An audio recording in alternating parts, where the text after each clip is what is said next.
నమస్తే, welcome to రణక్షేత్రం 2024. ఆంధ్రప్రదేశ్లో assembly ఎన్నికల సమరం నోటిఫికేషన్ విడుదలకు ముందే యుద్ధరంగాన్ని తలపిస్తోంది. అధికార విపక్షాలు గెలుపు కోసం కొదమసింహాల్లా పోరాడుతున్నాయి. జగన్, చంద్రబాబు, పవన్ కళ్యాణ్ ప్రచార రంగంలోకి దూకడంతో రాజకీయం మరింత రసవత్తరంగా మారింది. ప్రధాన పార్టీలన్నీ అభ్యర్థులు ప్రకటించడంతో ఒక్కో నియోజకవర్గం ఒక్కో రణక్షేత్రంగా మారిపోయింది. అయితే రాష్ట్రంలో ఒక్కో నియోజకవర్గానికి ఒక్కో చరిత్ర, విలక్షణత ఉంటుంది. ఒక సెగ్మెంట్లో బలంగా ఉన్న పార్టీ మరో పార్టీ బలహీనంగానూ ఉండొచ్చు. ఈ నేపథ్యంలో రాష్ట్రంలోని అసెంబ్లీ నియోజకవర్గాల సమగ్ర ముఖ చిత్రాన్ని రణక్షేత్రం 2024 పేరుతో మీ ముందుకు తెస్తోంది స్వతంత్ర టీవీ. ఇందులో భాగంగా ఇవాల్టి రణక్షేత్రంలో జమ్మలమడుగు, గూడూరు నియోజకవర్గాల కథా కమామిషు ఏంటో చూద్దాం. ఫ్యాక్షనిస్టులకు అడ్డాగా ఉండే జమ్మలమడుగు రాజకీయాల్లో నిప్పు పుట్టిత. ఇన్నాళ్ళు పార్టీకి సేవలు చేసిన అబ్బాయిని కాదని ఎన్నికల సమయంలో బాబాయికి సీట్ ఇచ్చారా? వైసీపీ ఎమ్మెల్యేకి కూడా ప్రతికూల పరిస్థితులు ఉన్నాయా? సమస్యలను వదిలేసి రాజకీయాలపై ఫోకస్ పెట్టారా? ప్రజలు కూడా అడిగే పరిస్థితి లేదా? అసలు అక్కడ ఏం జరుగుతోంది? జమ్మలమడుగు నియోజకవర్గ ముఖ చిత్రాన్ని ఇవాల్టి రణక్షేత్రంలో చూద్దాం.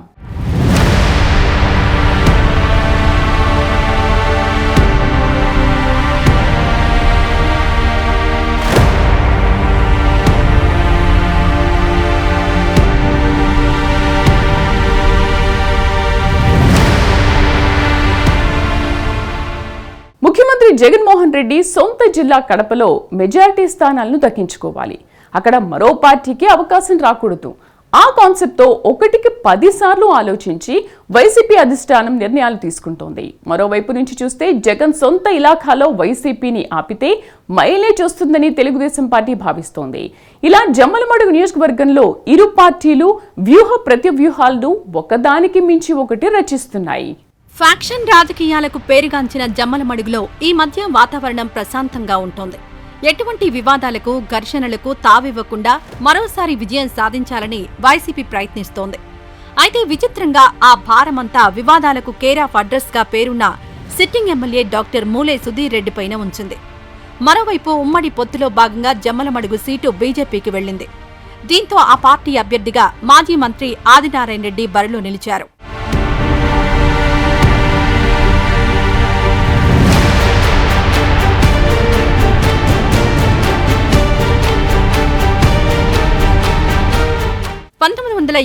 లో జమ్మలమడుగు నియోజకవర్గం ఏర్పడింది. ఇప్పటి వరకు 15 సార్లు ఎన్నికలు జరిగాయి. కాంగ్రెస్ 3 సార్లు, తెలుగుదేశం 5 సార్లు, వైసీపీ 3 సార్లు, స్వతంత్రులు 2 సార్లు, కిసాన్ మజ్దూర్ ప్రజా పార్టీ, జనతా పార్టీ ఒక్కొక్కసారి విజయం సాధించాయి. నియోజకవర్గంలో 2,41,086 మంది ఓటర్లున్నారు.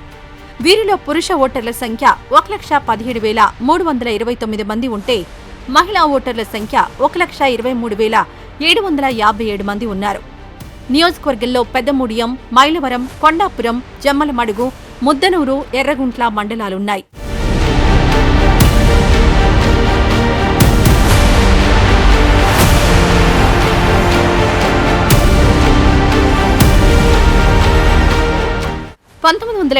లో తెలుగుదేశం పార్టీ ఆవిర్భావం నుంచి 1989 వరకు జరిగిన ఎన్నికల్లో టీడీపీ నుంచి పొన్నప్రెడ్డి శివారెడ్డి 3 సార్లు విజయం సాధించారు. తర్వాత రాజకీయాల్లోకి తన అన్న కుమారుడైన పొన్నప్రెడ్డి రామసుబ్బారెడ్డిని తీసుకొచ్చారు. ఆయన 1994, 1999 ఎన్నికల్లో జమ్మలమడుగు నుండి పోటీ చేసి విజయం సాధించారు. 1994లో ఎన్టీఆర్ మంత్రివర్గంలో అటవీ శాఖ మంత్రిగా, 1999లో చంద్రబాబు నాయుడు మంత్రివర్గంలో గృహ నిర్మాణ శాఖ మంత్రిగా పనిచేశారు.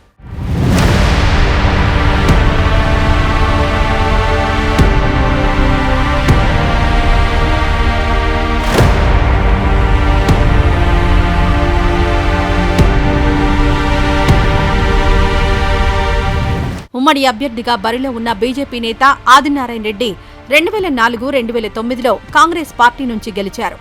తర్వాత వైసీపీలో చేరారు. 2014లో ఆ పార్టీ నుంచి పోటీ చేసి విజయం సాధించారు. ఆ తర్వాత వైసీపీ నుంచి జంప్ చేసి టీడీపీకి వెళ్లి మంత్రి పదవి కూడా సంపాదించారు.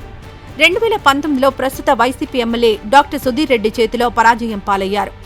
ఈ మధ్యలో ఇటు తెలుగుదేశంలో ఇమడలేక బీజేపీలో చేరారు. ఇక్కడ కూడా ఆయనకు అదృష్టం కలిసొచ్చింది. 3 పార్టీల పొత్తులో భాగంగా బీజేపీకి జమ్మలమడుగు కేటాయించారు. దీంతో ఈ సీటు మళ్లీ ఆదినారాయణ రెడ్డికి దక్కింది. అయితే ఇంతకాలం టీడీపీకి వెన్నుదన్నుగా ఉన్న అబ్బాయి వరసైన భూపేష్ రెడ్డికి చంద్రబాబు కడప ఎంపీ సీట్ ఇచ్చారు.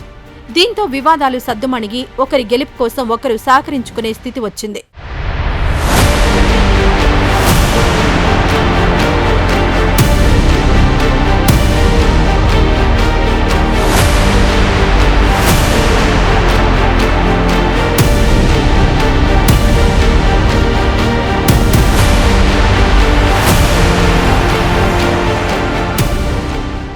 చుట్టూ దట్టమైన అరణ్యాలు, కొండలు, ఆ మధ్యలో సెలయేళ్లు, పెన్నా నదీ ప్రవాహాలు, ఆ ప్రకృతి రమణీయత మధ్య జమ్మలమడుగు నియోజకవర్గం కొలువుతీరి ఉంది.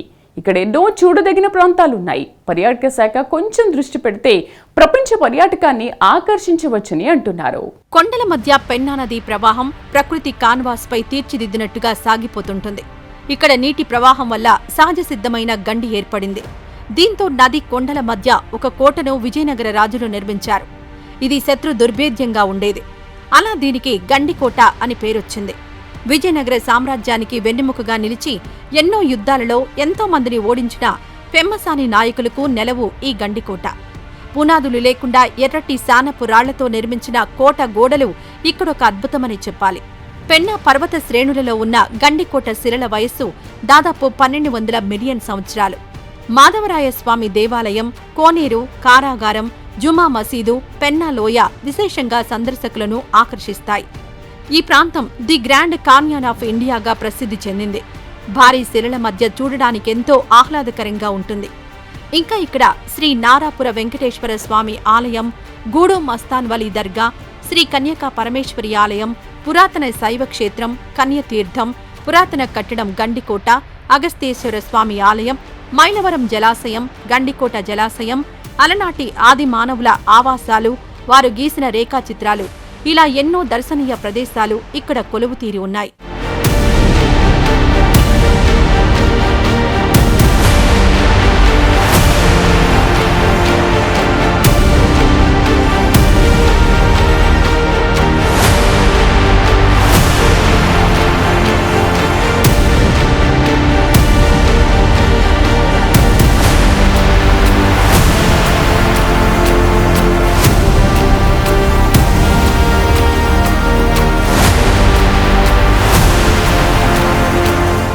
నిస్వార్థ రాజకీయ నేత కామ్రేడ్ ఎద్దుల ఈశ్వర్రెడ్డి అంటే ఇక్కడ గొప్ప పేరుంది. 1915లో జమ్మలమడుగు తాలూకా పెదపసుపులలో భూస్వామి కుటుంబంలో జన్మించారు. 600 ఎకరాల భూమి, 12 కాడి ఎద్దులున్నా వాటిని పరిత్యజించాడు. హరిజన గిరిజన ప్రజల కోసం, కార్మికుల హక్కుల కోసం, రైతుల కోసం ఎన్నో పోరాటాలు చేశాడు. 1936లో డిగ్రీ పూర్తి చేసిన ఆయన బ్రిటిష్ పాలకులకు వ్యతిరేకంగా స్వతంత్ర ఉద్యమంలో పాల్గొని జైలుకెళ్లారు. 4 సార్లు కడప ఎంపీగా, ఒకసారి ఎమ్మెల్సీగా పనిచేసిన ఘనత ఆయనదే. ఆయన జ్ఞాపకార్థంగా గండికోట ప్రాజెక్టుకు ఎద్దుల ఈశ్వర్రెడ్డి ప్రాజెక్టుగా నామకరణం చేశారు.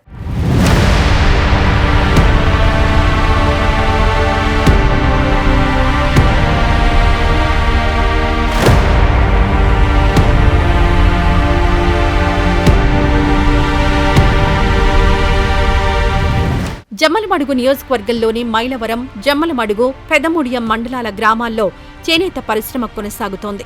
1910లో స్థాపించిన పతంగి రామయ్య బాలుర హైస్కూల్కు ఎంతో చరిత్ర కలిగి ఉంది. ఇక్కడే వైఎస్ రాజశేఖరరెడ్డి చదువుకున్నారు. ఇంకా ఇక్కడ క్యాంబెల్ ఆసుపత్రి కూడా ఎంతో పేరు పొందింది. 1896లో ఈ ఆసుపత్రి ఏర్పాటైంది. ఇదే ఆసుపత్రిలో doctor YSR, CM Jagan, Sharmila పుట్టారు. రాయలసీమలో అతిపెద్ద ఆసుపత్రిగా ఇది పేరు సంపాదించింది. వైఎస్ రాజశేఖరరెడ్డి ఈ ఆసుపత్రిలో డాక్టర్గా ప్రజలకు సేవ చేయడం విశేషం.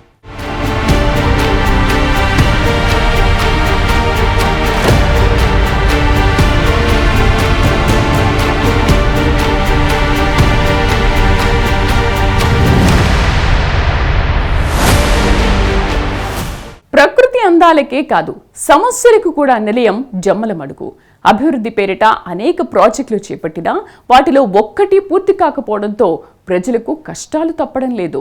తాగునీరు, సాగునీరు, వైద్యం, విద్య, ఉపాధి, రోడ్లు ఇలా ఒకటేంటి అన్ని రంగాల్లోనూ జమ్మలమడుగు నియోజకవర్గం ఇంకా ఎంతో వెనకబడి ఉంది. ఇప్పటి వరకు ఎన్నికైన నాయకులు రాజకీయాల కోసం చూశారే తప్ప ప్రజల కష్టాలను పెద్దగా పట్టించుకోలేదన్న విమర్శలు జోరుగా వినిపిస్తున్నాయి. కడప జిల్లా అనేక రకాల ఖనిజాలకు నెలవుగా ఉంది. ఇప్పటికే యురేనియం మైనింగ్ స్వయంగా ముఖ్యమంత్రి నియోజకవర్గంలోనే సాగుతోంది. 2007లో కడప ఉక్కు పరిశ్రమ కోసం సీఎం వైఎస్ఆర్ భూమి పూజ చేశారు. ఇప్పటికీ 14 ఏళ్లైనా బ్రాహ్మణి స్టీల్ పరిశ్రమ నిర్మాణం ఒక్క అడుగు ముందుకు పడలేదు. కంపెనీకి కట్టపెట్టిన భూమి చుట్టూ ప్రహారీ, 1-2 భవనాల నిర్మాణం తప్ప అక్కడేమీ లేదు. 3 ముఖ్యమంత్రులు 3 సార్లు శంకుస్థాపనలు చేసినా ఉపయోగం లేదు.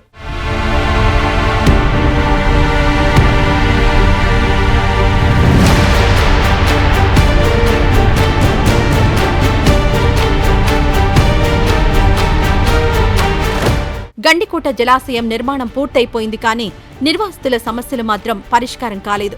వైసీపీ సర్కార్ పరిహారం పెంచినా అందరికీ అందలేదు. పునరావాస గ్రామాల్లో మౌలిక వస్తువులు కూడా లేవు.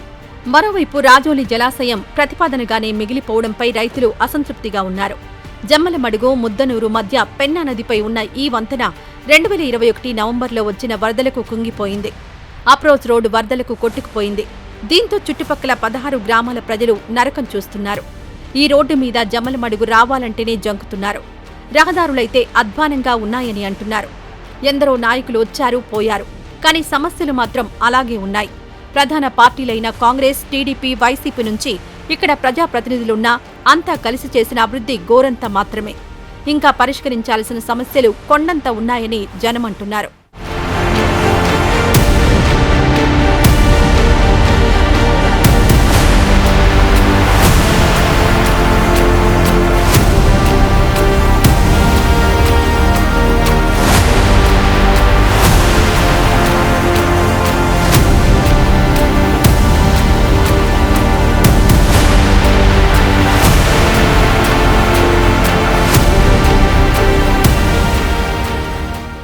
జమ్మలమడుగు నియోజకవర్గాన్ని సినిమాలో చూపించినంత ఫ్యాక్షన్ ప్రాంతంగా చూడాల్సిన అవసరం లేదని ఇక్కడి ప్రజలు అంటున్నారు.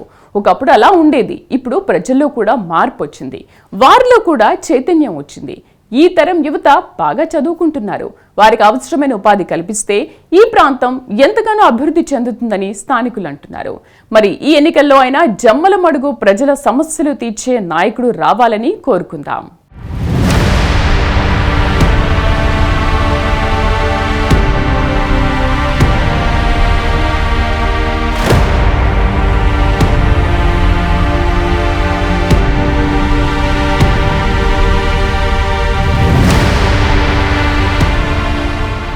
ఇవాల్టి రణక్షేత్రం విశేషాలు. మరో 2 నియోజకవర్గాల ముఖ్య చిత్రాలతో రణక్షేత్రం తర్వాత ఎపిసోడ్లో మళ్ళీ కలుద్దాం. నమస్తే.